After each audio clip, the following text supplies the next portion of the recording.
বাংলাদেশের জনগণ, তোমরা তোমাদের বুকের ভিতরে সাহস রেখো। যে কোনো সময় যে কোনো মুহূর্তে আমাদের দেশের সঙ্গে ভারত বা মায়ানমারের সাথে যুদ্ধ লাগতে পারে। আজকে সকালবেলা ঘুম থেকে উঠে খবর দেখে মনটা খারাপ হয়ে গেল, সীমানায় অবস্থা খারাপ। তাই তোমরা সবাই যুদ্ধের জন্য প্রস্তুতি নাও।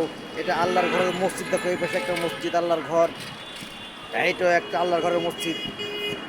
আমরা বাঙালিরা 94% মুসলমান কখনো ভয় পায় না। একমাত্র আমরা আল্লাহকে বিশ্বাস করি। আল্লাহ ছাড়া অন্য কোনো মানুষ বা অন্য কোনো ক্ষমতা যারা আছে বহিঃশত্রু, আমরা বাঙালিরা কোনো কিছুই ভয় পাই না, যুদ্ধের জন্য প্রস্তুতি নিই। না খেয়ে যেন 1971 সালে 30 লক্ষ মা বোনের রক্তের বিনিময়ে দেশ স্বাধীন করেছিল।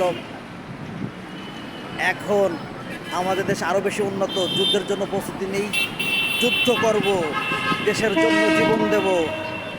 I love you Bangladesh, I love you Bangladesh.